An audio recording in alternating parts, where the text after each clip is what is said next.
nggak cuman pengen kerja sama orang, kerja di perusahaan, tapi pengen nyari sesuatu yang menantang diri mereka misalnya.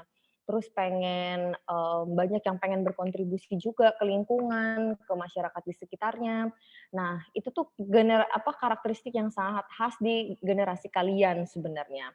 Yang menurutku itu juga modal sebenarnya, modal-modal besar gitu loh. Kenapa makanya anak-anak sekarang itu juga suka banyak yang, antusias ya buat bikin gerakan karena itu tadi, kalian tuh punya karakteristik itu gitu loh.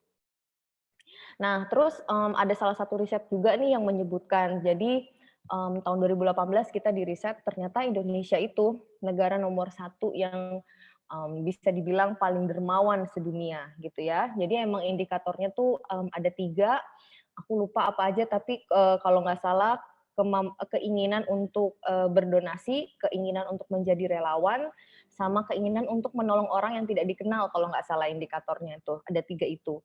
Nah, dan Indonesia tuh menempati peringkat pertama. Nah, jadi, luar biasa. Jadi sebenarnya emang orang Indonesia itu udah dari sananya gitu ya bisa dibilang, kita tuh emang punya kecenderungan tinggi untuk, berjiwa sosial dan menolong sesama gitu loh. Dan aku percaya ini tuh juga modal tambahan lah istilahnya buat teman-teman gitu. Nah, kita lanjut ya. Nah ini, sebenarnya kalau ditanya ya misalnya, harus mulai dari mana sih sebenarnya, saya ini harusnya bikin gerakan apa sih gitu. Apakah gerakan tentang lingkungan, apakah tentang pendidikan, apakah tentang, hal-hal yang lain misalnya. Nah kalau menurutku yang kupelajari ya, lebih baik tuh sebenarnya teman-teman, ini khususnya buat yang tadi mungkin yang 3 orang ya, yang belum tahu nih, belum kepikiran harus bikin gerakan seperti apa. Nah, mungkin sebenarnya lebih enak mulai itu dari hal-hal yang deket sama kita aja gitu loh. Jadi, apa ya, nggak usah terlalu muluk-muluk misalnya bikin, wah kayaknya keren nih, bikin, inovasi inovasi, apa tuh misalnya ya, bikin inovasi yang menyelamatkan, gagal panennya petani gitu. Nah, itu kan kedengarannya keren, tapi ternyata teman-teman tuh background-nya IT misalnya. Nah, itu kan agak kejauhan gitu loh. Nah, daripada mengejar hal-hal yang terlalu jauh, mendingan sebenarnya start-lah dari, hal-hal yang dekat aja sama kita. Dan itu nggak cuma tentang, skill aja ya, maksudnya bukan skill apa sih yang saya punya, sebenarnya nggak selalu seperti itu, tapi, apa yang teman-teman bidang apa yang merupakan passion-nya teman-teman, gitu. Jadi, misalnya nih, saya sih sebenarnya nggak punya skill di bidang pertanian, tapi dari dulu tuh aku suka banget berkebun, suka banget, nanam-nanam misalnya. Nah, itu boleh juga kalau emang teman-teman punya passion yang tulus gitu ya di situ. Kayak misalnya, saya juga sebenarnya nggak punya latar belakang di bidang lingkungan sebenarnya, meskipun sekarang terjunnya tuh hampir kebanyakan di bidang lingkungan sama, pendidikan. Tapi sebenarnya, background pendidikan saya justru, saya engineer, dari dulu kerjaan saya engineer, pendidikan juga engineer gitu ya, tapi malah nyemplungnya ke hal-hal itu gitu. Itu kenapa bisa kejadian, ya itu karena, sebenarnya passion. Jadi passion-nya emang dari dulu di dunia pendidikan sama di dunia lingkungan gitu ya. Jadi, nggak usah start terlalu jauh, cari aja teman-teman bisa mulai mengevaluasi lah, apa sih hal yang paling saya pedulikan di dunia ini gitu. Atau, hal apa sih atau bidang apa sih yang kalau, aku dengar di berita tuh bikin gregetan, ini harusnya nggak begini nih kondisi kita nih gitu. Atau misalnya skill apa yang kira-kira teman punya, kalian punya gitu ya, yang menurutmu bisa membuat perubahan gitu. Misalnya, wah aku bisa bikin apps gitu, misalnya nih, mmm, apa ya namanya, apa yang bisa saya lakukan, apps apa yang kira-kira bisa membantu orang, misalnya kayak gitu. Jadi, itu hal yang paling pertama, nggak usah start dari hal yang jauh-jauh, yang terlalu muluk-muluk, tapi mulailah dari, hal-hal yang di deket kita aja lah, yang kita peduliin, yang emang, passion kita, gitu ya. Nah, terus, ini yang kedua juga, yang menurutku penting banget, mungkin, beberapa dari teman-teman belum pernah denger ya mungkin istilahnya, needs assessment. Needs assessment itu intinya apa ya, kayak survei survei kebutuhan gitulah. Tapi ini juga yang, menurutku sebenarnya pondasi paling penting ketika kita mau bikin, gerakan gitu. Nah, ini aku punya satu, studi kasus yang unik banget, coba kita diskusiin bareng-bareng ya. Dan ini aku dengar langsung ceritanya dari, orang yang punya program, orang yang bikin programnya. Jadi waktu workshop di Jepang, dia datang terus dia cerita nih tentang programnya. Jadi kurang lebih ceritanya gini, coba teman-teman simak ya, nanti aku pengen dengar pendapat kalian gimana. Jadi, Alkisah nih, Alkisah, mereka kan bikin program di Afrika gitu. Nah, ketika mereka ke Afrika, mereka tuh menemukan bahwa di sana kan, sumber air susah banget ya. Jadi, ibu-ibunya kebanyakan kan biasanya bapak-bapaknya berburu. Nah, yang bertugas untuk mengambil air itu adalah, ibu-ibunya atau anak perempuannya gitu ya. Nah, mereka tuh harus ngambil air jaraknya tuh berkilo-kilometer jauhnya, cuman untuk, apa tuh namanya, ngambil air minum gitu ya atau kebutuhan air sehari-hari dan harus dibawa ditenteng di kepala seperti ini dengan jarak yang luar biasa jauh gitu. Nah, terus kemudian si apa nih, si, inisiatornya ini tuh, mikirnya, "Wah, kasihan banget ya, ibu-ibu dan perempuan ini. Gimana caranya kita bisa ngebantu mereka?" Gitu. Jadi sebenarnya, niatnya sangat baik gitu ya, pengen ngebantu. Terus, akhirnya mereka kepikiran lah, "Oh iya, kalau kita mau ngebantu mereka, karena mereka kesusahan Ini air kok nih ya." nggak cara melihat video? Mungkin Alvin boleh bantu di-mute aja nggak ininya? Oke, aku lanjut ya. Nah, jadi, mereka tuh akhirnya kepikiran buat ngebantu perempuan-perempuan ini, akhirnya mereka inilah, bikinlah sebuah teknologi gitu ya, yang menyediakan, sumber air di wilayah pemukimannya tersebut gitu. Jadi, harapannya kalau sumber air udah deket nih, jadi perempuan tuh bisa menghemat waktu yang tadinya dipakai buat, ngambil air, nah sekarang aktivitasnya bisa dipakai untuk kegiatan lain yang lebih produktif misalnya gitu ya. Terus nanti harapannya kesehatan mereka juga bakal membaik, kualitas hidupnya meningkat. Jadi kurang lebih itu tujuannya begitu. Jadi mereka pasanglah itu tempat apa ya, instalasi air di situ. Nah, tapi menarik nih ternyata setelah instalasi airnya dipasang, jadi di bulan-bulan pertama nih perempuan-perempuan di kampung di situ berbondong-bondong lah mereka pakai sumber airnya tadi ya, gitu. Jadi, wah, sumber airnya jadi dipenuhi sama, warga-warga setempat. Nah, mulai masuk bulan kedua nih, kok diperhatiin makin lama makin dikit nih, perempuan-perempuan yang ngambil air dari situ gitu. Kenapa ya kok mulai mulai berkurang gitu. Nah, akhirnya di bulan ketiga si instalasi airnya ini malah bahkan nggak kesentuh sama sekali. Jadi perempuan-perempuan tuh udah pada nggak ngambil air di situ lagi, gitu kan. Nah, jadi si si yang bikin gerakan ini dia bingung nih, ini ada apa gitu ya, apa tuh namanya, kenapa perempuan ini pada nggak ngambil air di sini lagi, apa sih yang salah gitu. Nah, menurut teman-teman gimana? Coba aku pengen dengar, 1 atau 2 pendapat lah. Kalau kalian, ditemukan dengan kondisi seperti itu, menurut kalian kenapa hal itu bisa terjadi? Gitu. Boleh nggak? Dari Ada yang mau angkat tangan mungkin atau open mic, teman-teman? boleh boleh resen. Yuk kita bikin lebih interaktif aja ya, jadi biar aku nggak kayak ceramah gitu. Aku pengennya sebenarnya lebih ngobrol-ngobrol aja sih. Ada yang angkat tangan nggak nih, Mbak? Apa langsung ditunjuk aja nih? Ayo. Boleh Alvin aja yang nunjuk. Kayaknya Alvin yang bisa ngelihat resennya ya. Eh, Mungkin ini kayaknya aku kenal Mas Dedi deh, Mbak. Beliau juga engineer deh. Mungkin Mas Dedi bisa open mic. Nggak apa-apa, Oke, ini halo. nggak ada yang benar dan salah ya. Jadi intinya, menurut kalian tebak-tebakan aja nih, kenapa gitu. Boleh coba gimana Dedi, menurutmu gimana? Iya, halo Mbak Eva, halo Halo. Alvin, selamat malam semuanya. Kalau aku mungkin punya pemikiran ada satu hal atau satu kebiasaan yang biasanya bisa dilakukan saat mengambil air di kejauhan Hmm. yang tidak bisa dilakukan pada saat airnya itu semakin mendekat. Contohnya misal Ah. ngerumpi kayak atau sharing-sharing tentang permasalahan rumah tangga atau gimana gitu kan. Yang dimana ketika mengambil airnya jauh, itu mereka punya waktu untuk bercengkrama atau bersilaturahmi antar tetangga lah gitu istilahnya. Tapi ketika airnya itu jauh, dekat maksudnya, itu jadi mereka nggak bisa ketemu lama gitu loh. Jadi harus setelah ambil air langsung melakukan hal-hal lain gitu. Jadi itu sih mungkin pendapatku ya dari analisaku.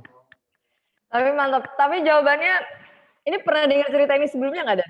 Oh, enggak, belum. Belum ya? Enggak, 100% belum pernah. belum ya? Karena aku melihatnya ibu-ibu sih, dalam artian kebiasaan ibu-ibu pada umumnya ya, berrumpi ria, bercengkrama, bergosip lah ya. Kasarnya Iya, kayak iya. Sip. belum pernah sih. Ceritanya belum pernah, ini baru Belum pertama. ya? Ya, thank you. Sip. Mungkin. Thank you, Dedi. Jawabannya, dan memang jawabannya tepat sekali. Jadi, setelah diinvestigasi gitu ya, jadi mereka investigasi nih kan, kenapa nih kok jadi kosong nih tempat instalasi airnya. Jadi, ya itu tadi, ternyata alasannya tuh sederhana banget. Jadi ternyata, di antara kalangan perempuan-perempuan Afrika yang di sana gitu ya, mereka tuh kan sebenarnya tulang punggung gitu ya. Jadi mungkin, suaminya berburu apa segala macam, tapi perempuan itu, merekalah yang mengerjakan tugas rumah tangga, mereka yang ngambil air gitu ya, mereka yang, apa tuh namanya, masak, ngurus anak segala macam. Nah, ternyata jadi aktivitas ngambil air yang jauh itu tadi di kampung sebelah gitu istilahnya ya, itu tuh jadi semacam apa tuh, pelarian gitu loh buat mereka. Jadi ketika ngambil ngambil air itu mereka bisa santai, yang kayak tadi Dedi bilang tuh bisa ngegosip, bisa bercanda, bisa bersosialisasi sama perempuan lainnya. Jadi memang waktu-waktu mengambil air itu bisa dibilang, quote unquote gitu ya, emang waktu pelarian mereka gitulah, waktu mereka yang sangat berharga. Nah, jadi meskipun, ketika instalasi air itu ada, mereka memang bisa dapat air, tapi mereka kehilangan hal yang lebih besar menurut mereka gitu ya. Ini kan lagi-lagi menurut mereka, kalau menurut kita mungkin waktu ngegosip itu tidak berharga, tapi buat mereka itu penting banget. Karena itulah satu-satunya waktu ketika mereka bisa, bersosialisasi gitu. Nah, jadi apa kira-kira yang bisa kita pelajari dari cerita tadi? Menurut teman-teman apa coba? Ini tuh hikmahnya menurutku keren banget sih, tapi aku pengen dengar menurut kalian, apa sih yang bisa kita pelajari? Boleh nggak? Teman-teman ada yang mau raise hand nggak? Atau ditunjuk lagi? Mangga Ada lu yang ditunjuk mau? sih, ini kan katanya leader-leader, ayo dong lebih Iya, yuk, lebih bisa yuk. ekspresi. Apa masih malu-malu? Ya bisa yuk. Mungkin ada teman-teman yang mau tunjuk tangan. Gak ada yang salah kok. Gak ada yang salah dan gak ada yang benar di sini. Ada nggak? Mungkin Mbak Elsa kayaknya pingin jawab. Boleh. Mbak Elsa bisa open mic. Ya Kak, ada apa ya?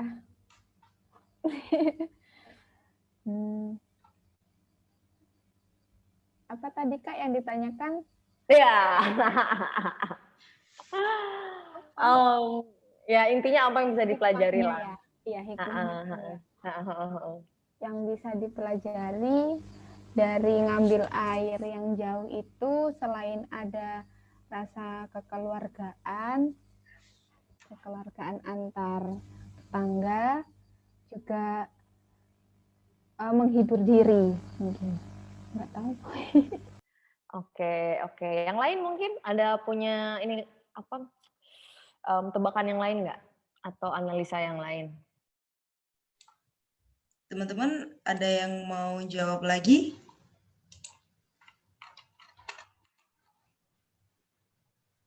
Oh, kayaknya masih malu-malu nih Mbak. Teman-teman ada yang mau jawab? Ya jangan gitu. Ayo. Ayo. Tapi emang masalah-masalah kayak gini ini rawan sih Mbak. Seringkali kita pede banget kan. Aku mau kesini perubahan. Ternyata nggak dipakai. Rasanya tuh gimana gitu. Benar. Nah, ayo aku mau dengar satu orang lagi lah. Masa nggak ada yang bisa ini sih Mungkin coba Mas menganalisa. Mas Lutfi dari Madiun Muda. Boleh. tunjukkan pesanmu Mas. Gimana Mas Lutfi? Oh, itu ada yang ngechat juga, Mbak.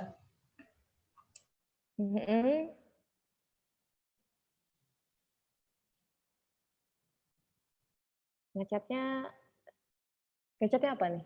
Aku soalnya lagi screen sharing. Bentar. Mungkin Mbak Ulfa bisa open mic aja, nggak usah open cam. Mana Mbak Ulfa?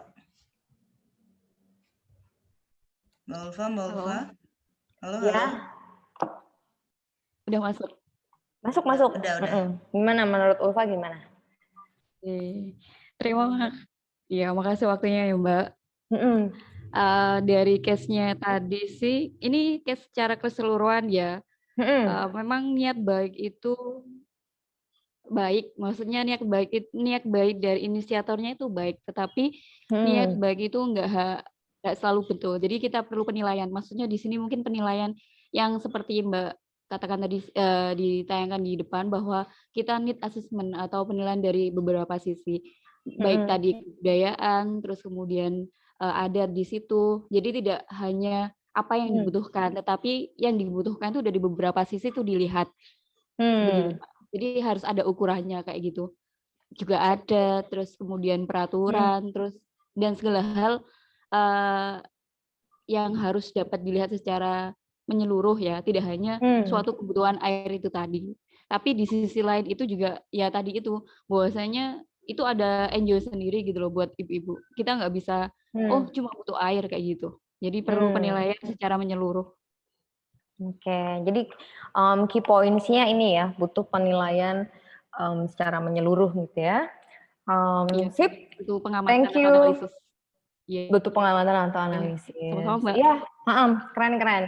Thank you Ulfa. Jadi itu yang dibilang Ulfa bener ya. Emang nggak cukup yang dibilang needs assessment itu sebenarnya melihat secara utuh gitu. Jadi kalau kita memulai gerakan itu nggak bisa kita startnya cuman dari sekedar rasa kasihan gitu. Atau kita sebenarnya cuma dari hasrat pengen menolong orang lain gitu ya. Dan ini yang paling banyak aku temui sebenarnya di gerakan-gerakan yang ada sekarang gitu. Jadi banyak orang yang sebenarnya niatnya tuh baik banget, cuman pengen nolongin orang, atau dia kasihan gitu ya. Nah, tapi sebenarnya pertanyaannya tuh gini, yang harus teman-teman refleksikan gitu loh. Saya bikin gerakan ini itu cuman untuk memuaskan ego saya untuk menolong, atau betul-betul ada dampaknya gitu. Gimana kalau gerakan yang saya bikin ini bikin saya puas karena saya sudah bisa nolong orang, tapi ternyata orang yang mau kita tolong itu tidak merasa tertolong gitu loh. Nah, itu gimana coba? Nah, jadi emang ketika kita mau bikin gerakan, baiknya kita needs assessment tadi ya. Jadi itu intinya kita tuh jangan terlalu tergesa-gesa gitu ya untuk langsung bikin gerakan nih. Oh, menurut saya orang di kampung ini tuh butuh air gitu. Tanpa memvalidasi lagi asumsi yang sudah dibikin. Kan tadi anggapan tadi kalau dia bilang menurut saya orang di sini tuh butuh air. Itu kan sebenarnya sebuah asumsi gitu loh. Itu tuh kesimpulan yang kita lihat dari luar aja. Ketika kita ngeliat ibu-ibu ngangkat angkat air gitu ya jauh, terus kita kasihan. Terus kita langsung, wah mereka nih butuh sumber air yang lebih dekat. Kita langsung berasumsi seperti itu. Tapi terus nggak divalidasi gitu loh. Divalidasi itu maksudnya apa sih? Dipastikan gitu loh. Nah, yang paling kita takutin sebenarnya kalau kita miss atau bikin kesalahan di awal ini, kita nggak needs assessment dulu, bisa jadi efeknya justru blunder gitu loh, malah menjauhkan kita dari niat mulia yang sebenarnya kita niatkan waktu kita bikin gerakannya itu gitu. Nah, terus satu fenomena yang lain tuh yang aku ngelihatnya kita gitu ya sebagai bisa dibilang katakanlah kaum terpelajar gitu ya, misalnya kita yang mengenyam pendidikan gitu, kita tuh seringkali merasa kalau kita tuh udah yang paling pintar, kita yang paling tahu, kita tuh kitalah yang memegang solusi atas permasalahan hidup orang lain gitu istilahnya. Misalnya ngelihat petani gagal panen, sini Pak, saya bikinkan apps untuk menghubungkan petani dan pembeli, langsung kayak gitu. Seolah-olah itu adalah solusi yang diinginkan petani gitu. Bisa jadi menurut kita itu membantu, bisa jadi menurut kita itu brilian, tapi sama petani bukan itu yang saya mau. Saya nggak butuh dibantu di situ gitu loh.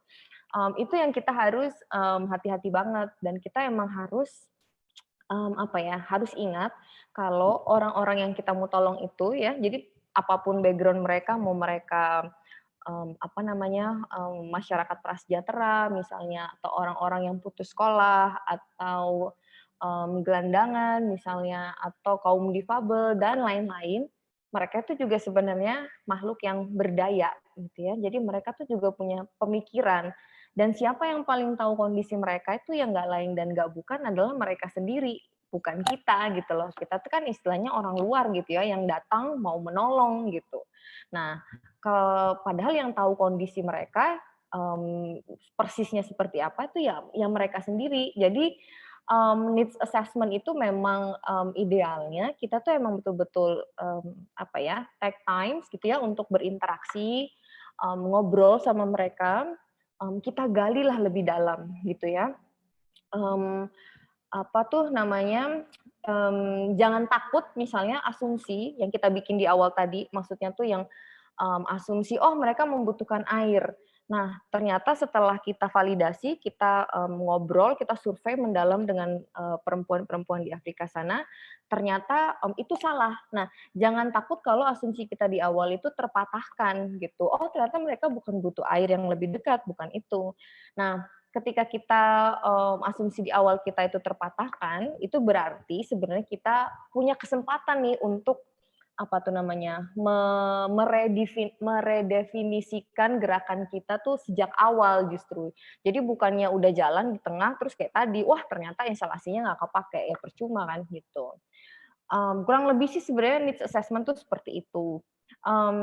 Dan mungkin waktu dulu nih, kalau ini kasus dari pengalaman pribadiku gitu ya, waktu pertama bikin garda pangan itu pun kita ngabisin waktu sampai hampir setahun sebenarnya. Sekitar 9 bulan waktu itu buat benar-benar memvalidasi semua asumsi-asumsi dan hipotesa yang kita bikin gitu di awal. Jadi dulu kan kita emang kepikiran ya mau menyalurkan makanan berlebih gitu ya dari bisnis makanan ke warga prasejahtera. Nah, itu kita validasi benar-benar tuh. Emang beneran ada ya warga prasejahtera di Surabaya gitu. Kalau ada tuh seberapa banyak sebenarnya mereka. Terus mereka beneran butuh bantuan pangan nggak sih? Jangan-jangan mereka orang Surabaya gengsian, terus nggak mau nerima bantuan pangan gitu. Bisa jadi kan? Terus metode distribusi apa sih yang paling cepat, yang paling cocok sama warga Surabaya gitu. Apa maunya mereka yang didatengin, apa suruh mereka datang ke tempat kita, apa gimana gitu. Nah itu tuh semua kita validasi sampai hampir setahun gitu loh. Jadi ya emang take times dan emang capek, tapi enaknya tuh kesana-sananya tuh udah enak lah istilahnya. Kita udah bisa betul-betul percaya diri dengan gerakan yang kita bikin gitu.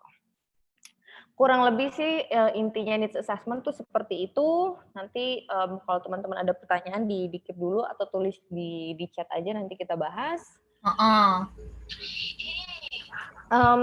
Terus kita masuk ke ini ya, ke yang berikutnya.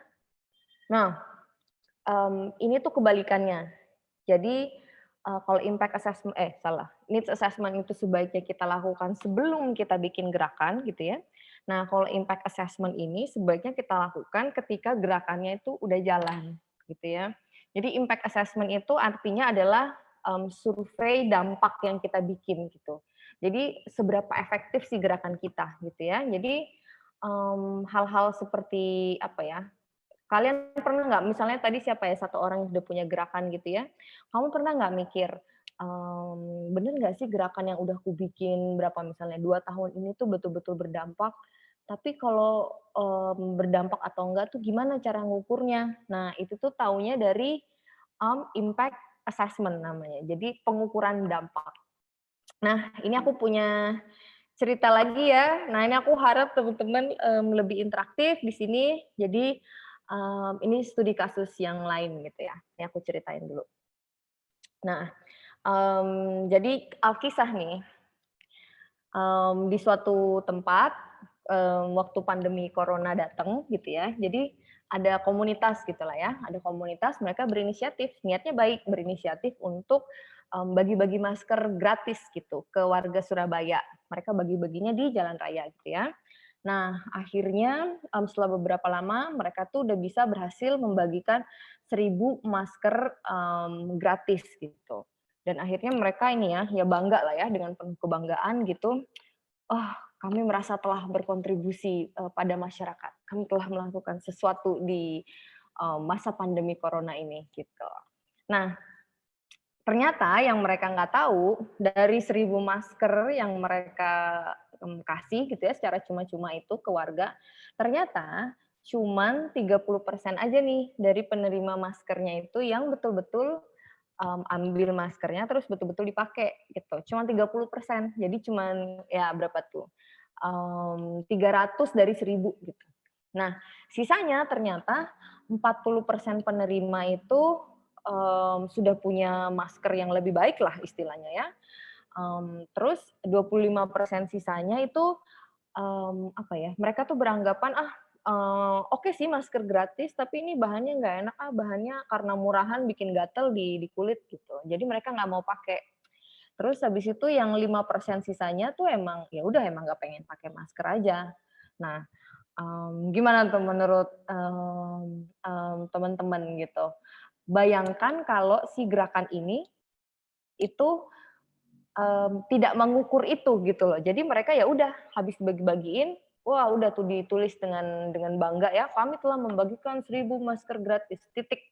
Gitu. Ya emang bangga sih, tapi terus seandainya mereka mau ngukur, sebenarnya ternyata dampak mereka itu cuma 300 aja gitu. Yang 70%-nya tuh sebenarnya ya tidak berakhir sia-sia lah bisa dibilang gitu ya. Nah, jadi ini pertanyaan dan evaluasi lah, refleksi lah buat teman-teman yang menjalankan gerakan apapun itu sosial, lingkungan, pendidikan atau apapun ya. Pernah nggak sih kalian tuh merenungkan gitu loh, betul nggak sih gerakan yang saya bikin dengan penuh dedikasi ini itu betul-betul berdampak buat orang lain gitu ya. Nah, karena kalau menurutku itu penting banget gitu loh, jangan-jangan aku udah bangga-bangga, nggak taunya dampaknya tidak sebesar yang aku kira gitu kan, gitu ya. Nah, kalaupun kalian merasa itu berdampak, buktinya tuh apa gitu. Kalian tuh harus menyempatkan diri untuk mengukur dampaknya. Jadi nggak cuma melakukan aktivitasnya aja, tapi sempatkan diri juga untuk mengukurnya gitu ya. Jadi pengukuran dampak itu tujuan besarnya tuh ada dua. Kita nyebutnya to prove gitu ya, untuk membuktikan, dan to improve dan untuk mengevaluasi. Sebentar, Mbak.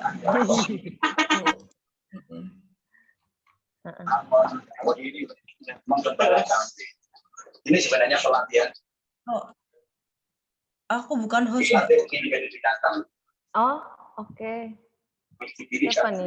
Faro. Kenapa bukan sapi? Kenapa bukan kerbau? Coba ya.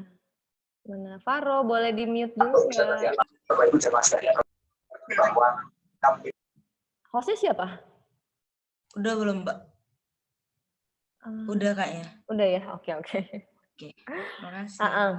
Jadi intinya tujuannya tuh dua ya, to prove and to improve. Jadi maksudnya to prove itu adalah ya untuk membuktikan kalau emang betul-betul gerakan teman-teman itu dampaknya sesuai rencana gitu. Nah, terus to improve berarti maksudnya setelah kita ukur, kita tahu nih, oh ternyata misalnya di kasus masker tadi ya, ternyata 70% masker yang kita kasih tuh nggak kepake. Nah, ini tuh kenapa? Nah, jadi di-improve tuh supaya kalian punya basis gitu ya, punya basis untuk mengetahui efektivitas gerakan kalian, terus jadi bisa tahu apa yang harus diperbaiki ke depannya. Jadi buat bahan evaluasi, intinya tuh gitu ya. Nah, terus cara ngukurnya gimana? Nah, kalau ini tuh bisa beda-beda banget sebenarnya ya, dan tergantung dari nature gerakan kalian masing-masing. Tapi secara garis besar tuh ada pengukuran kuantitatif, ada juga pengukuran kualitatif gitu ya. Kalau yang dibilang pengukuran kuantitatif tuh berarti kita ngukur dampak yang terukur gitu. Jadi yang bisa direpresentasikan dalam bentuk angka-angka gitu ya. Misalnya teman-teman nih punya apa tuh namanya? Aku kasih contoh di gerakanku aja ya. Misalnya di komunitas Kipas itu yang kita ngasih edukasi tentang kekerasan seksual gitu ya. Nah, cara ngukur dampak kuantitatifnya tuh kita hitung dari berapa kali kita bikin event edukasi. Nah, terus setiap kali event edukasi itu pesertanya berapa orang, gitu. Nah, terus habis itu peserta kita itu akan menceritakan hasil edukasinya ke orang tuanya itu berapa orang, berapa keluarga, gitu. Nah, jadi dampaknya tuh angka. Jadi itu yang kita bilang dengan pengukuran kuantitatif. Atau sama kayak yang tadi pengukuran masker itu juga kuantitatif. Ternyata 4 dari 1.000 masker yang kepakai cuma 30%. Itu pengukuran yang kuantitatif gitu ya. Nah, kelebihannya apa kalau kita pakai kuantitatif itu apa namanya? Sifatnya tuh jelas, faktual, langsung angka nih, kita dapatnya angka. Nah, tapi biasanya kalau pakai kuantitatif aja, itu mereka nggak menunjukkan apa tuh namanya, kedalaman dampaknya atau depth-nya gitu ya. Jadi misalnya kalau kayak di cerita tadi yang edukasi, kita ngasih edukasi tentang kekerasan seksual, oke nih yang dapat edukasi misalnya 50 orang, tapi seberapa masuk nih materinya ke mereka itu nggak bisa diukur dengan kuantitatif gitu. Gimana caranya kita ngukur seberapa banyak materi yang masuk gitu kan? Nah, jadi ada untuk melengkapinya tuh kita pakai dengan metode yang kualitatif tadi gitu ya. Nah, macam-macam sebenarnya metode kualitatif, tapi salah satunya tuh misalnya success story gitu ya. Jadi kalau waktu di Kipas itu di edukasi kekerasan seksual terhadap anak itu pernah ada satu anak yang cerita, keluarganya cerita kalau dia itu berani speak up waktu ada orang yang mau apa tuh istilahnya ya, melecehkan dia secara seksual di tempat publik gitu. Anak ini berani teriak, terus berani ngelawan gitu. Nah, itu tuh salah satu apa ya namanya ya, bukti success story kita lah. Oh, berarti edukasi yang kita ajarin, yang sebenarnya kita ajarin tuh cuman mereka harus berani teriak itu aja. Nah, itu tuh ternyata mereka masuk gitu ya ke mereka, terus mereka berani nerapin sama si anak-anaknya itu. Nah, berarti bisa dibilang edukasinya tuh masuk dan berjalan sesuai rencana gitu. Nah, itu yang dibilang pengukuran secara kualitatif. Jadi nggak pakai angka-angka, tapi emang dari cerita-cerita yang kita dapat gitu ya. Nah, itu mereka saling melengkapi lah. Jadi jangan pakai kuantitatif aja atau kualitatif aja. Sebaiknya sih saling saling melengkapi gitu ya, dikombinasikan lah. Jadi emang kita dapat gambaran dampaknya itu secara utuh gitu. Nah, terus kalau itu tadi metode pengukurannya, cara ngukurnya gimana? Nah, itu juga nggak boleh sembarangan, nggak boleh asal ngeklaim gitu ya. Jadi emang harus apa tuh istilahnya, harus sahih gitu ya, harus sahih, harus didukung sama bukti-bukti. Bahkan kalau misalnya kita kerja di NGO gitu ya, atau di gerakan yang cukup besar, itu tuh sampai pakai metode sampling, survei beneran kayak kalian skripsi lah, betul-betul pakai statistik gitu ya. Jadi ada uji kecukupan data, ada uji distribusi segala macam gitu. Tapi intinya adalah sangat penting bagi setiap gerakan apapun itu, mau gede mau kecil, tapi kita emang harus rajin ngedata ya, dan nggak cuma ngedata tapi mendokumentasikan semua aktivitas dan dampak kita gitu ya. Jadi terstruktur dan terorganisir. Jadi nggak cuma kayak asal jalan gitu. Terus pengukurannya ini juga kalau bisa kita bikin secara rutin dan berkala gitu ya. Jadi kita tuh bisa ngelihat, oh ternyata di 6 bulan pertama ini dampak kita ini sekian. 6 bulan kedua tuh ternyata menurun nih jadi sekian gitu. Ini kenapa ya? Nah, kalau kita disiplin bikin pengukuran seperti itu tuh kita bisa pakai untuk mengevaluasi efektivitas gerakan kita gitu. Jadi bisa ngelihat, oh ternyata waktu ada penurunan ini tuh karena bla bla bla bla bla. Jadi sebaiknya kita harus bla bla bla bla bla gitu. Nah, jadi itulah yang kita bilang apa namanya ya, mikirin gerakan tuh betul-betul menyeluruh, nggak cuma asal jalan. Nah, terus balik ke kasus yang apa tadi, bagi-bagi masker tadi gitu ya. Let's say mereka betul-betul pengukuran nih. Jadi mereka habis bagi masker, mereka tuh nanyain ke orang yang dikasih masker beneran dipakai apa enggak. Mereka betul-betul survei gitu ya misalnya.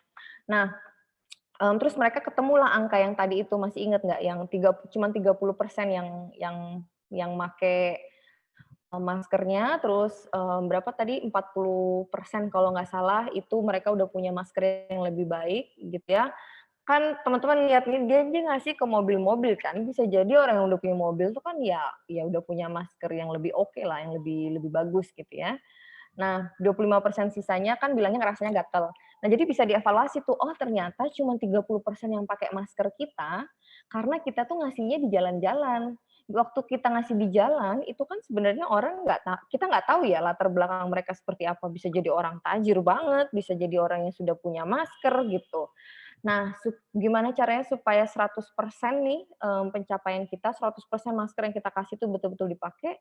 Oh, berarti kita sebaiknya kasih ke orang yang emang butuh masker, yang nggak punya duit buat beli masker gitu. Jadi caranya kemana? Oh, mungkin kita harus ke kampung-kampung warga yang prasejahtera misalnya gitu. Nah, jadi kegunaannya impact assessment tuh kayak gitu. Kita ngukur dampak supaya kita tahu kita harus ngapain untuk memperbaikinya gitu. Yang kalau misalnya kita nggak ngukur nih ya, misalnya kita nggak meluangkan waktu buat ngukur, ya bisa jadi habis kita bagi-bagi masker di jalan, ya udah kita bangga-bangga aja gitu. Semoga kebayang ya apa sih yang dibilang dengan impact assessment itu. Nanti kalau ada yang nggak jelas, bisa kita diskusikan. Oke? Terus ini lagi, transformational leadership. Jadi salah satu aku nggak bilang ini yang paling penting, tapi salah satu faktor yang berkontribusi ke dalam sebuah gerakan itu bakal sukses apa enggak itu sebenarnya bisa dilihat dari pemimpinnya gitu ya. Jadi pemimpinnya ini pemimpin seperti apa sih? Dia bisa nggak sih menginspirasi teman-temannya, rekan-rekannya, relawan-relawannya untuk bergerak bersama gitu menuju satu visi besar. Karena ketika kita bikin gerakan, kan kadang-kadang itu tuh dari keresahan kita gitu ya. Misalnya lah aku bikin garda pangan itu dari keresahanku ngelihat sampah makanan misalnya. Tapi belum tentu orang-orang yang join di gerakanku nih, relawan-relawannya, misalnya teman-temanku, bisa jadi mereka passion-nya nggak sebesar passion-ku. Nah, gimana caranya supaya mereka itu mau bekerja sekuat dan segiat aku gitu loh. Jadi nggak cuma akunya aja yang menggebu-gebu, terus relawannya kayak ya la gitu. Kita kan pengennya kita sama-sama, kita punya satu visi nih gitu. Nah, inilah pentingnya leadership atau jenis kepemimpinan yang kita sebut kepemimpinan transformasional gitu ya. Jadi kalau secara garis besar tuh emang leadership itu dibagi dua, ada yang transaksional dan ada yang transformasional. Yang dibilang kepemimpinan transaksional itu yang istilahnya apa ya? Lu jual gue beli gitu. Jadi apa ya? Aku nyuruh, kamu ngerjain. Nah, itu namanya transaksional. Jadi betul-betul interaksinya tuh cuman sekedar apa ya? Ya sangat transaksional gitu istilahnya. Beda sama kalau yang dibilang pemimpin transformasional tuh dia pengen apa ya? Bukan pengikut ya, tapi dia pengen teman-temannya atau orang yang berada di gerakan yang sama-sama dia itu tuh mau bekerja sama kuatnya dengan dia. Jadi caranya ya dia menginspirasi teman-temannya itu supaya mau bergerak bersama. Jadi nggak cuman kayak nyuruh-nyuruh, kamu ngerjain ini dong, kamu ngerjain ini, kamu ngerjain ini gitu. Tapi dia apa ya istilahnya? Interaksinya tuh satu tingkat lagi di atas itu gitu. Jadi dia nggak cuma nyuruh-nyuruh, tapi dia kerja bareng. Terus dia selalu cerita, kalian tahu nggak sih dampak gerakan yang kita bikin tuh kayak gini loh. Menurut kalian gimana gitu. Jadi melibatkan mereka, nggak cuma disuruh-suruh gitu ya. Itu yang disebut dengan pemimpin yang transformasional gitu. Jadi pastiin kalau teman-teman emang pengen bikin gerakan, ya pastikan ada sosok itu gitu. Kalau enggak ya gerakannya akan gitu-gitu aja. Karena emang yang namanya kalian inisiator gerakannya, ya asalnya spirit atau semangat dari gerakan itu ya ada di kalian, ada di pundak kalian gitu ya. Gitu mungkin. Mungkin emang nggak semua orang berbakat, bukan berbakat ya, punya ya bakat sih, punya bakat untuk jadi leader secara natural gitu. Tapi banyak juga kalau yang aku lihat orang-orang yang awalnya mungkin tipenya introvert mungkin, agak malu-malu kalau ngomong di depan umum. Tapi sebenarnya itu bisa diasah gitu ya. Jadi ketika diasah mereka lama-lama mulai lebih pede, mulai lebih apa namanya, lebih perhatian misalnya sama kebutuhan teman-temannya. Jadi yang dibilang kepemimpinan itu sebenarnya bisa diasah, bisa banget diasah. Jadi asal teman-teman mau aja. Itu mungkin. Terus ini yang kita bilang apa ya namanya, continuous improvement. Intinya evaluasi terus-menerus, perbaikan terus-menerus. Jadi kalau kita udah bikin gerakan, gerakannya udah jalan, apa tuh namanya, jangan ngerasa cepat berpuas diri gitu ketika kita ngelihat, oh dampaknya udah sekian nih, oh udah bagus ya, udah keren nih, udah keren gitu. Terus kalian jadi stagnan.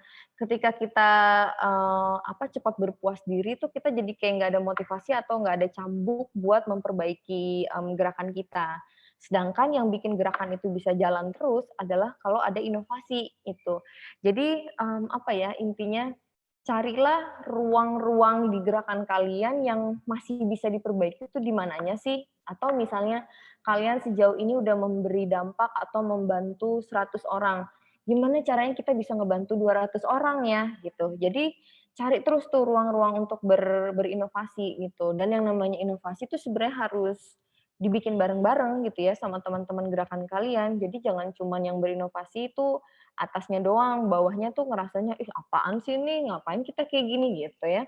Jadi emang harus dibikin jadi spirit gerakan kita gitu, bukan punyanya si leadernya doang.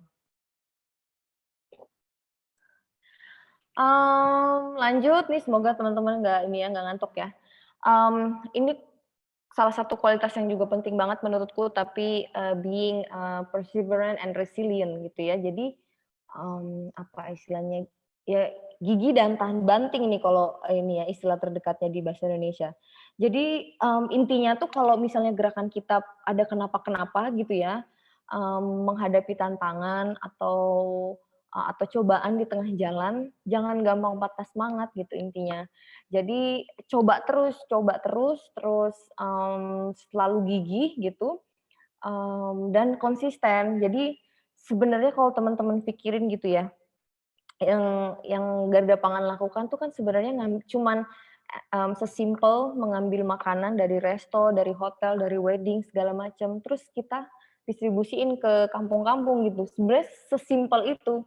Tapi yang bikin gerakan kita bisa jadi sebesar ini adalah karena kita konsisten ngerjain itu selama 3 tahun gitu ya. Dan dulu sebelum pandemi kita jalan tiap hari. Jadi bayangin setiap hari tuh itu aja yang dikerjain, ngambil makanan, distribusi, ngambil makanan, distribusi. Tapi yang bikin beda itu ya emang dari situ, dari komitmen dan konsistensi kita gitu loh.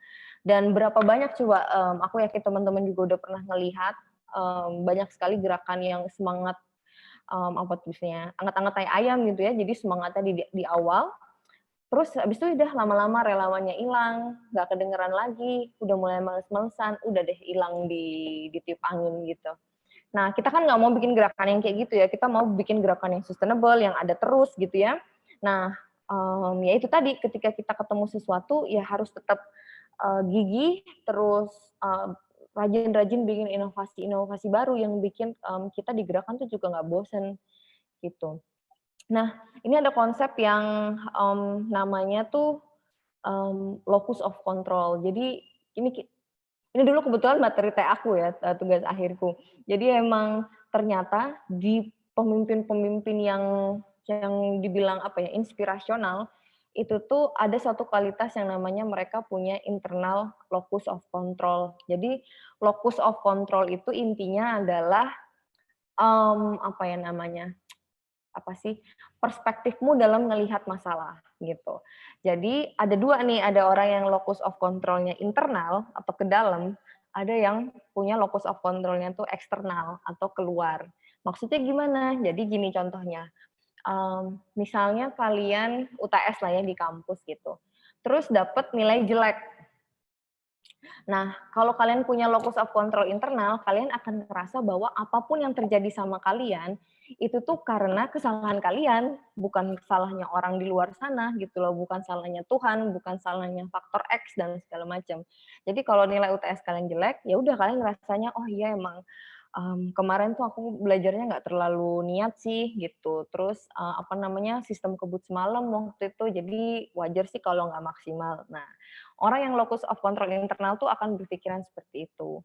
Tapi ada banyak sekali sebenarnya orang-orang tuh yang jauh lebih besar kadar locus of control yang eksternalnya. Jadi ketika misalnya UTS-nya jelek, yang dia lakukan adalah nyalahin faktor-faktor di luar dia. Jadi misalnya, oh iya kemarin itu sih apa tuh namanya, tetangga kamarku tuh nyalain radio kenceng-kenceng, jadi aku nggak bisa tidur, jadi nilai UTS-ku jelek deh gitu. Atau dia nyalain, ih tahu nih dosennya sensi banget kayaknya sama aku, jadi nilainya dikasih jelek. Nah, jadi dia bikin banyak excuse gitu ya untuk menjustifikasi kegagalannya gitu. Tapi itu mungkin katanya simple, tapi sebenarnya itu bisa membedakan kualitas seorang pemimpin tuh bisa beda kualitasnya tuh jauh banget dari locus of control-nya gitu.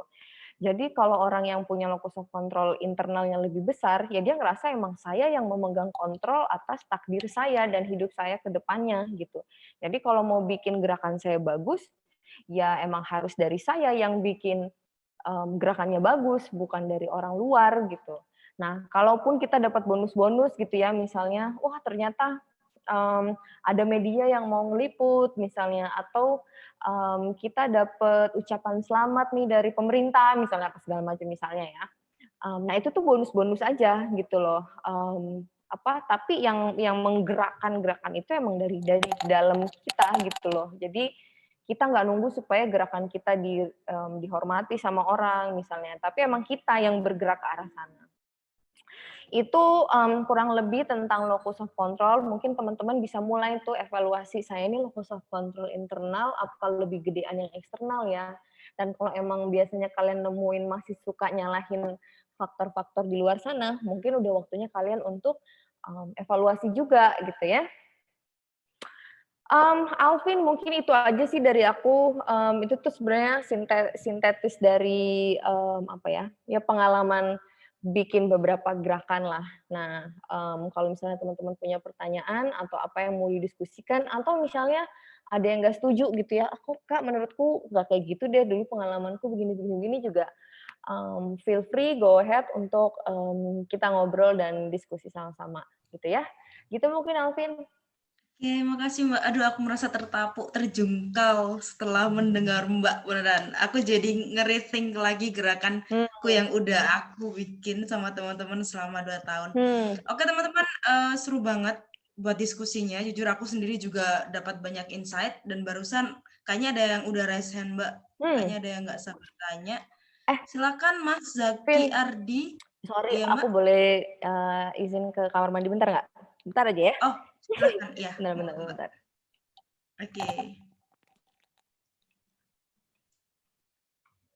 Teman-teman, kalau seandainya teman-teman mau tanya juga bisa raise hand, bisa ngetik juga di kolom chat. Mumpung ada Mbaknya. Karena biasanya Mbaknya ini cukup sulit untuk mau mengisi. Jadi teman-teman bisa tanya sepuas hati. Dan jujur aja, di sini aku juga nge-share tentang gerakan kami.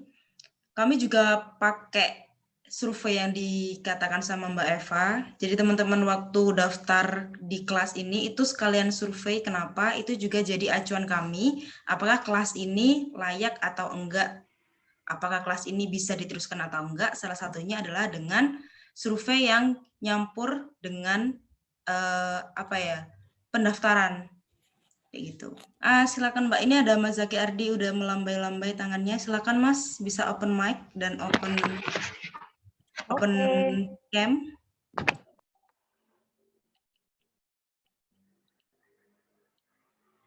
Mas masih mute. Oke, sorry bentar. Oke, udah ya. Halo, selamat malam Mbak Eva. Iya, halo. Sorry ya, ini agak bising karena memang lagi di samping jalan raya gitu ya. Jadi mohon maaf kalau agak bising gitu, Mbak. Oke, jadi ada beberapa pertanyaan nih Mbak Eva. Satu, thank you banget materinya udah keren banget. Sangat kece banget lah pokoknya materinya. aku pengen tanya satu, aku maksudnya telat sih tadi. Mbak Eva ini orang psikologi bukan? Bukan. Oh bukan ya. Oh jadi Anak teknik. orang teknik. Jadi Hmm. ini tadi untuk masalah kenapa aku tanya anak psikologi atau bukan tuh, since Mbak Eva ini jelasin masalah tentang pengukuran impact ya, dan juga tentang lopus tuh kayaknya wih ini psikologi banget gitu kan. Jadi pertanyaan pertama adalah apakah startup atau institusi yang nantinya itu berhubungan dengan sumber daya manusia itu juga memerlukan sumber daya manusia internal dari anak psikologi sebanyak apa gitu loh, untuk apakah itu juga nanti bisa menentukan kesuksesan si startup ini gitu, untuk reach out target market atau target beneficiaries si institusi atau startup ini gitu. Terus yang kedua, ide kan semakin lama kan semakin mahal ya Mbak ya. Mungkin kita itu mungkin aku secara pribadi, contoh nih misalkan, aku secara pribadi punya ide gitu kan ya, tapi aku nggak punya jaringan atau networking yang cukup kuat. Akhirnya ada satu institusi yang dia itu bisa mewadahi atau memiliki platform gitu. Nah, kemudian kita kolaborasi untuk aku juga belajar tentang bagaimana sih untuk mengekspan nggak cuma ide aja, tapi aku juga bisa merealisasikan menjadi sebuah entah itu komunitas, entah itu institusi, entah itu startup atau apapun yang itu nantinya itu nggak cuma ide doang gitu loh, karena memang aku sekarang nggak punya apa-apa. Lah menurut Mbak Eva, apa sih yang bisa dilakukan untuk orang-orang yang sedang di posisi seperti ini gitu loh? Dia punya ide, tapi dia masih miskin akan SDM-nya, kemudian support-nya, dia nggak tahu mau kemana dan sebagainya gitu. Kadang kan karena ada gitu kan institusi yang dia itu memang dia udah well expanded, tapi dia tuh nggak mau open border untuk orang-orang yang dengan kriteria-kriteria tertentu gitu kan Mbak. Atau mungkin boleh dibalik sih, bagaimana cara kita bisa gabung dengan mereka gitu sih. Terserah Mbak Eva aja deh. Ya itu aja. Pengalamannya Zaki gimana? Pernah mau gabung sama institusi itu, atau pernah ditawarin, atau pernah gimana? Kalau direfleksikan ke aku sendiri sih, jadinya itu kayak pengalaman yang aku pernah mau ngebet banget join sama sebuah institusi gitu kan ya. Dan aku sangat mempelajari institusi itu sekali gitu. Dan aku sebelum masuk ke situ, aku sudah membawa idealisme juga. Oh kayaknya ini sedikit mirip dengan visi misiku nih. Kalau misalkan aku nanti bisa join ke sana atau gabung di sini, aku akan membuat sebuah program ini nih untuk aku jalanin di institusi ini gitu. Tapi end up aku nggak bisa masuk atau aku nggak bisa sesuai dengan kriteria di institusi itu gitu kan. Oke. Kamunya yang nggak sesuai ekspektasi mereka ya? Iya. Sorry, aduh, jadi ketahuan deh lokusnya kan. Oke. Sip. Udah nangkep. Ada lagi, Zaki? Udah. Sementara itu aja sih, Kak. Oke. Aku coba jawab dulu ya, biar nggak kelupaan. Siap. Aku jawab langsung, Pin, atau gimana? Silakan, Mbak. Silakan langsung dijawab. Sip. Ini yang tadi aku catat ya, yang pertanyaan pertama, kita tuh butuh nggak sih sebenarnya orang psikologi di gerakan kita? Menurutku sih ya dibilang kebutuhan mutlak ya enggak ya, cuman emang menarik juga kalau kita punya perspektif orang yang punya latar belakang atau skill yang berbeda-beda dalam institusi kita gitu. Karena kadang-kadang misalnya nih ya, aku karena engineering misalnya, terus emang tipe orangnya tuh thinking banget. Aku tuh kadang-kadang kalau ngomong tuh gitu langsung, nggak mikirin perasaan orang gitu. Tapi karena ketika di institusi kita tuh ada orang-orang yang lebih sensitif, misalnya ada yang ngingetin, Mbak jangan ngomong kayak gitu sama relawan, nanti mereka tersinggung misalnya. Nah, aku jadi belajar gitu, oh iya gitu ya gitu. Jadi kalau kita punya orang yang punya banyak, maksudnya di gerakan kita tuh ada banyak orang yang punya latar belakang berbeda, sifat yang berbeda, ras yang berbeda misalnya, itu akan lebih memperkaya gerakan kita sih menurutku ya. Dan ini nggak cuman berlaku untuk jurusan doang ya, yang kayak psikologi apa segala macam, menurutku nggak juga sih. Tapi ya bikin supaya gerakan kita tuh as diverse as possible gitu aja. Jadi nggak usah nutup diri gerakan kita yang bisa gabung tuh cuma anak-anak yang seperti ini misalnya. Menurutku itu sih. Kalau kita punya anak psikolog yang gabung, ya itu it's an advantage ya. Itu nilai-nilai tambah lah. Ada orang yang bisa ngerti tentang behavioral atau apa namanya karakteristik orang gitu ya, itu it's an advantage. Tapi aku nggak bilang kalau gerakan tuh harus punya orang psikologi, ya nggak juga gitu. Intinya kita punya banyak ide yang kita apa sih namanya, kita kolaborasiin lah gitu menurutku. Itu yang jawaban pertama. Terus kalau yang kedua, gimana caranya kalau kita punya ide tapi ngerasa kita mungkin nggak punya sumber daya atau network misalnya ya untuk mengimplementasikan ide-ide kita. Terus gimana kalau kita mau masuk ke jaringan yang apa nih, atau collab dengan institusi yang jaringannya mungkin udah lebih gede gitu ya, atau lebih established. Nah, kalau menurutku ini bisa case by case banget ya. Jadi aku cerita dikit aja, waktu kita bikin Garda Pangan itu juga dulunya, dari dulu mimpiku kan emang bikin food bank ya termasuk.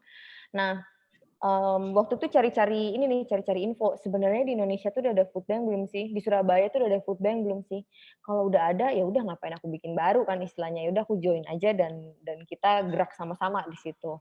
Akhirnya kita ketemulah ada satu institusi lah, nggak usah disebut namanya. Dia tuh sebenarnya adanya di Jakarta gitu ya. Jadi di Surabaya itu gerakannya belum terlalu rapih lah bisa dibilang. Aku coba join, masuk dulu gitu ya, karena aku ngerasa mereka ini orang-orang di belakangnya itu orang-orang gede banget gitu.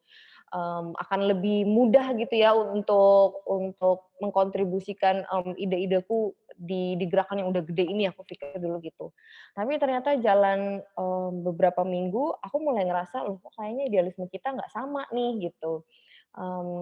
Mungkin gerakan tujuan besarnya sama ya mungkin, tapi caranya tuh menurutku harusnya begini, mereka begini gitu, nggak ketemu gitu.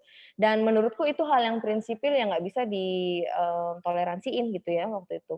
Ya udah aku akhirnya mikir, apa aku harus stay di gerakan yang besar ini tapi berlawanan dengan kata hatiku gitu ya, atau ya udah waktu itu kepikirannya enggak saya mending bikin sendiri meskipun saya nggak punya apa-apa. Dulu tuh saya start Garda Pangan waktu baru pindah ke Surabaya, nggak punya teman siapapun di Surabaya selain orang kantor gitu ya. Jadi bisa dibilang ya agak nekat gitu waktu itu. Tapi emang ngerasanya kalau emang udah nggak sesuai sama idealisme kita ya buat apa gitu ya dipertahankan gitu. Jadi menurutku yang penting tuh itu sih. Mungkin institusi gede, punya jaringan, punya resources, punya sumber daya. Tapi kalau nggak sevisi sama kita, ya gimana gitu ya. Terus mungkin mereka juga punya beberapa spek dan kualifikasi yang mereka expect dan mungkin itu nggak bisa kamu penuhi juga misalnya. Jadi ya mungkin ya bikin aja gerakan kalau aku selalu bilang start dengan apa yang kita punya aja sih gitu. Kalau kamu betul-betul menginginkan hal itu pasti akan ada jalannya gitu sih. Nah, kalau kamu ketika ketemu halangan nih, misalnya kayak itu tadi masuk institusi terus nggak diterima misalnya, terus kamu udah patah semangat, oh ya udah berarti sebenarnya you don't care that much sama permasalahan itu sebenarnya gitu. Jadi itu juga bisa jadi cermin lah sebenarnya. Kalau kamu ditolak sekali itu aja udah give up gitu, ya udah berarti kamu sebenarnya ya gitulah. Tidak seperduli itu sama isu itu gitu. Tapi kalau kamu memang betul-betul peduli, ya udah saya nggak bisa masuk institusi ini, apa yang bisa aku lakukan misalnya? Apa aku belajar dulu misalnya, cari-cari ilmu dulu gitu. Ilmu kan sekarang bisa banyak banget ya didapat dari manapun, atau memantaskan diri dulu misalnya baru mau masuk ke institusi itu, coba lagi setelah 6 bulan cari ilmu, coba lagi. Atau as simple as, ya udah aku bikin gerakanku sendiri, tapi mungkin yang skala lebih kecil di kampungku sendiri misalnya, di komplekku sendiri misalnya. Ada banyak jalan lah sebenarnya, tapi ya itu tadi tergantung dari niatmu tuh sebesar apa gitu. Gitu mungkin jawabanku, Zaki. Ada yang mau disanggah atau mau ditambahkan atau enggak, Pak. Enggak ada. Iya, sih relate banget sih emang. Ya emang gitu sih. Jadi memang harus ada evaluasinya sih setiap dari kegagalan atau ketidakmampuan kita dalam mencapai sesuatu sih. Iya. Terima kasih, Mbak. Sama-sama Zaki. Sukses ya. Ya, terima kasih Mas Zaki. Ini ada pertanyaan lagi Mbak dari Mbak Maria Ulfa, Mbak Ulfa. Halo Mbak Eva, Mbak bisa sharing terkait regenerasi nih Mbak, bagaimana garda pangan selama 3 tahun ini. Nah ini juga permasalahan yang paling sering kita temui sih Mbak, meregenerasi SDM. Mungkin bisa langsung dijawab Mbak. Gerakan teman-teman tuh kebanyakan relawan kayaknya ya, maksudnya ya. Iya Mbak, kebanyakan memang relawan. Nah, relawan ini aku pernah nulis juga sih di Instagramku ya. Teman-teman bisa baca. Aku sering bikin insight-insight tentang gerakan di situ. Kerja sama relawan tuh emang apa ya, ya unik ya, punya tantangannya sendiri lah. Jadi emang relawan itu apa ya, uniknya adalah karena mereka tuh sebenarnya nggak dibayar kan. Jadi mereka tuh tidak digaji, jadi sebenarnya kita nggak bisa punya ekspektasi terhadap performance mereka gitu. Beda misalnya kalau kita hire orang ya, hire karyawan. Gue bisa expect misalnya kamu harus masuk 40 jam seminggu, terus kamu harus menyelesaikan tugas A, tugas B, tugas C gitu. Kita berhak ngomong gitu. Nah kalau sama relawan, mereka nggak digaji gitu loh. Jadi mereka gabung sama gerakan kita tuh kan cuman karena kesamaan visi misalnya. Jadi kita nggak bisa bilang kamu harus ikut semua aktivitas kita, nggak bisa. Ya emang ya mereka karena nggak digaji, kita nggak bisa nyuruh mereka apapun gitu. Tapi aku pernah dengar satu quotes yang bagus banget yang bilang relawan itu nggak dibayar bukan karena mereka nggak berharga, tapi justru karena mereka tidak ternilai harganya gitu. Nah, cuman memang kalau kita ngeliat dinamika sekarang gitu ya, beda banget sih sama gerakan-gerakan apa ya, zaman dulu lah gitu. Jadi kalau gerakan zaman dulu tuh emang sebelum zamannya internet mungkin ya, aku sempat ngerasain sih waktu dulu, yang namanya kita ikut gerakan itu apa ya, biasanya kita militan banget. Jadi satu orang tuh ikut satu gerakan, tapi kita militan banget di situ gitu. Jadi apa namanya, semua energi kita tuh difokusin ke satu gerakan itu.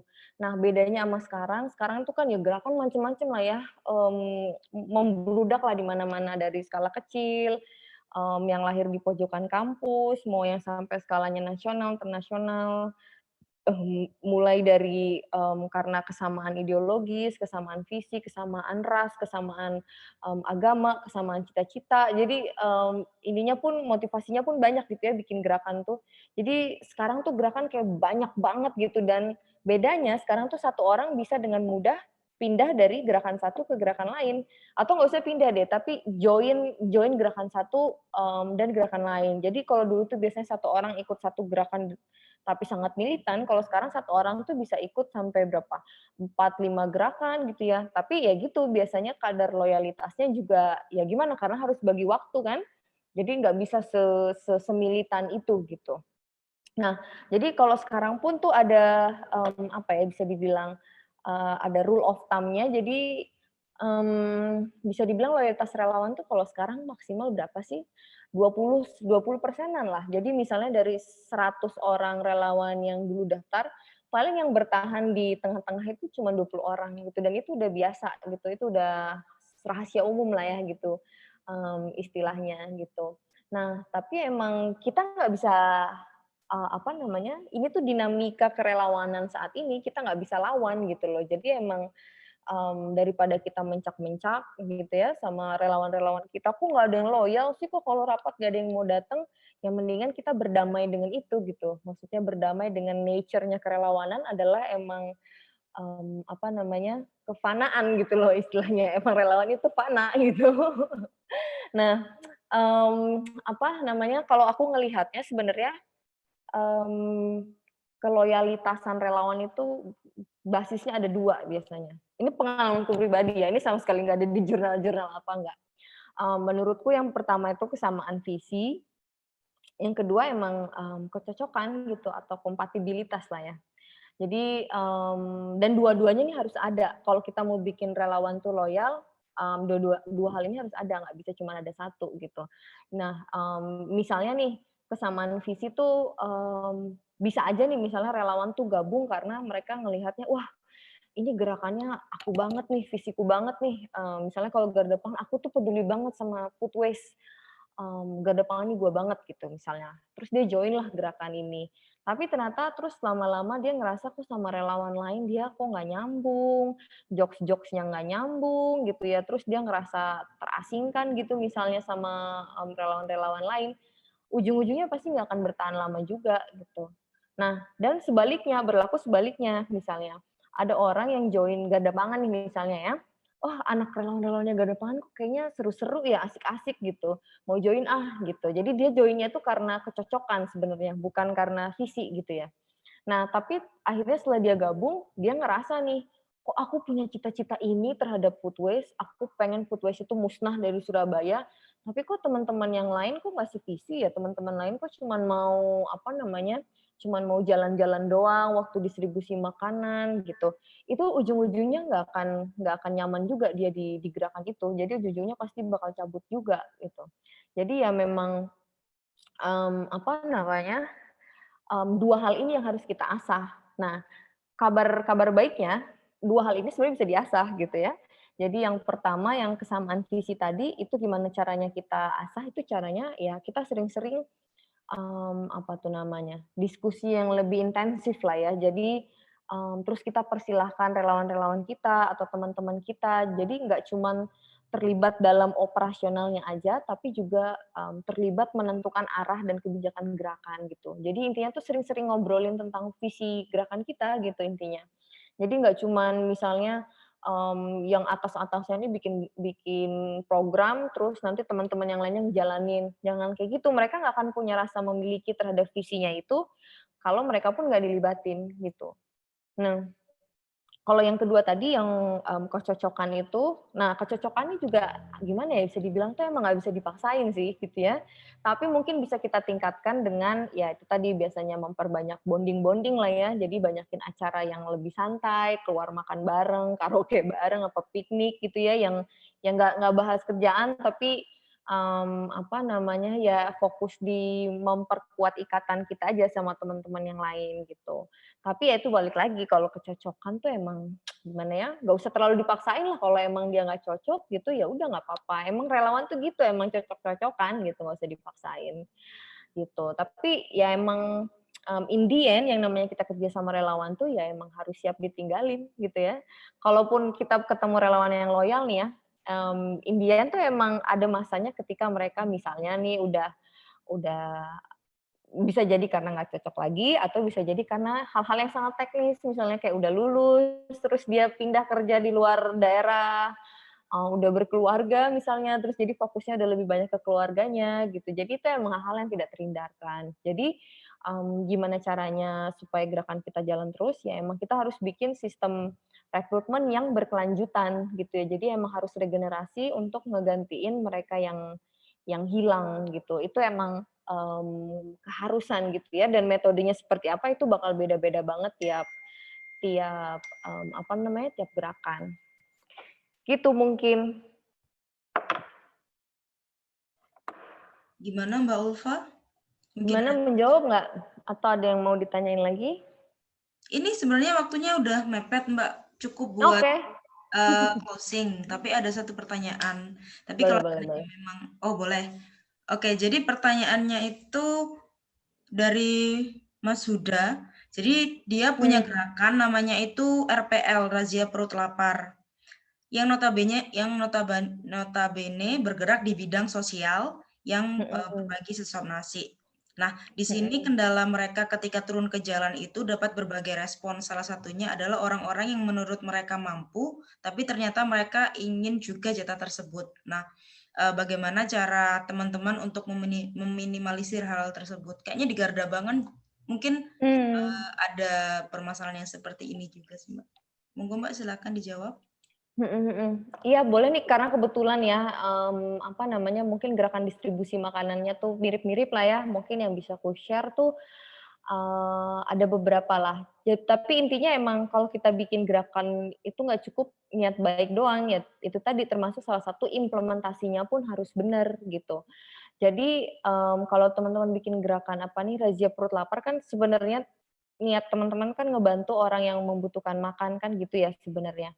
Nah, ketika, ada orang yang datangin kalian, tapi sebenarnya dia mampu, berarti bisa jadi, tempat yang didatengin itu bukan tempat orang yang dihuni oleh orang-orang yang tidak mampu gitu, gimana ya? Paham nggak?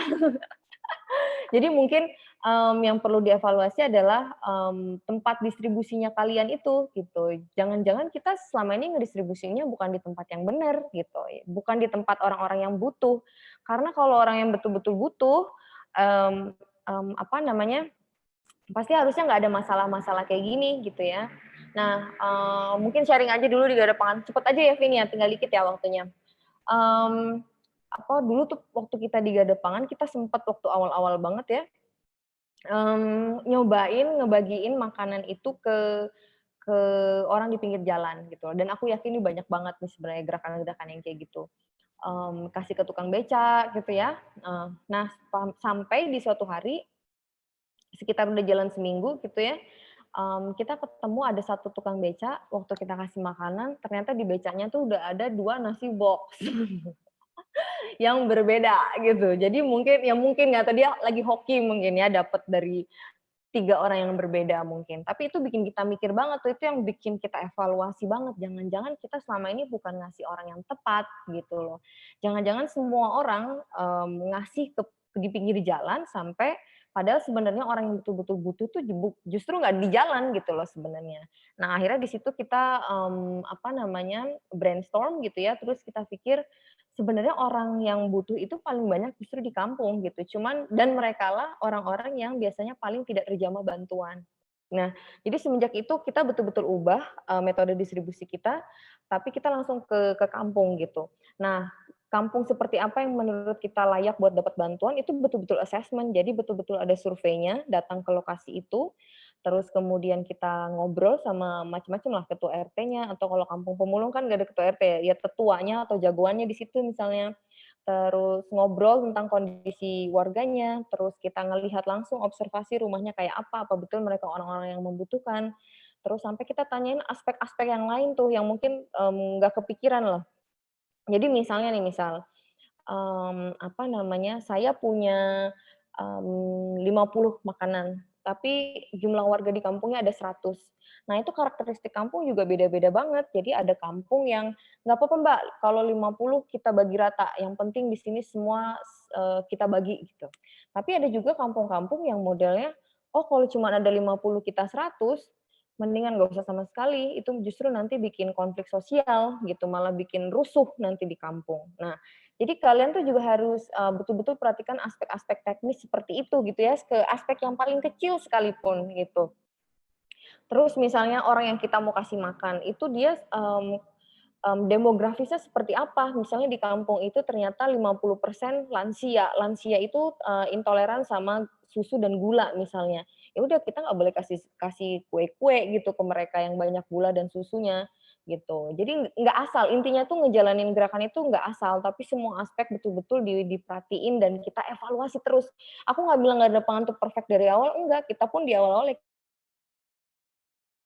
kayak gini sempat melakukan sesuatu, terus kita ukur dampaknya yang tadi gitu ya, ketemu gitu, oh ternyata ini nggak efektif, ya kita evaluasi, kita ganti sampai ketemu formula yang menurut kami betul-betul tepat gitu. Jadi mungkin itu sih yang bisa aku bilang ya. Jadi Huda kalau emang masih sering ketemu orang-orang yang butuh gitu yang minta, mungkin ini cuman, ini ya, perkiraanku ya, mungkin tempatnya yang salah. Tapi intinya adalah coba luangkan waktu untuk evaluasi dan ngobrol bareng teman-teman deh. Menurut kalian apa ya yang salah nih? Kenapa hasilnya bisa begini tuh kenapa ya teman-teman? Dan menurut kalian apa yang harus kita lakukan buat perbaikin ini gitu. Jadi sebenarnya aku nggak ahli, aku nggak akan bisa ngejawab permasalahan teman-teman di tiap gerakan gitu ya, karena masing-masing punya apa namanya, konteksnya masing-masing gitu. Tapi aku encourage teman-teman untuk ngobrolin semuanya sama teman-teman di gerakan kalian gitu. Yang paling tahu tuh pasti teman-teman kalian sendiri sebenarnya. Dan ide-ide paling cemerlang, inovasi-inovasi tuh datangnya pasti dari teman-teman kalian gitu. Gitu sih mungkin. Gimana, udah menjawab apa enggak ya? Gimana Mas Huda, mungkin ada tanggapan? Apa atau sudah menjawab? Oke, makasih Mbak Eva. Mungkin bisa kita jadikan evaluasi dengan secara gerakan kita hampir sama.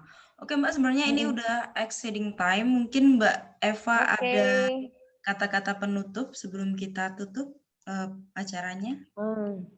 Kata-kata penutup ya. Ya intinya teman-teman yang apa ya istilahnya. Aku yakin di sini teman-teman orang-orang baik semua lah ya yang mau mendedikasikan waktu dan pikirannya untuk gerakan-gerakan yang berdampak buat masyarakat. Aku applause buat itu, tapi aku juga highly encourage teman-teman untuk selalu mau evaluasi dan belajar lebih banyak lah. Gimana caranya supaya gerakan kita tuh betul-betul berdampak. Jadi nggak cuma niatnya yang baik, tapi dilakukan secara baik sehingga dampaknya juga baik. Itu mungkin, Vin. Oke, terima kasih Mbak Eva. Jadi teman-teman demikian program kita kali ini. Jadi ini kelas inisiasi pertama, kita masih ada 3 kelas lagi. Jadi sebenarnya ini rangkaian inkubasi Mbak Eva. Mbak Eva di kelas pertama, ada kelas relationship juga, ada kelas kepemimpinan, dan yang terakhir nanti ada Mbak Ratu untuk kelas sociopreneur. Nah, jadi teman-teman jangan lupa buat ikut kelas yang lain. Di sini dari tim kami juga udah mengirim form, Google Form. Jadi kita juga ada survei pra dan post Mbak, sama kayak kata Mbak Eva tadi, kita juga mengukur keefektifan kelas ini.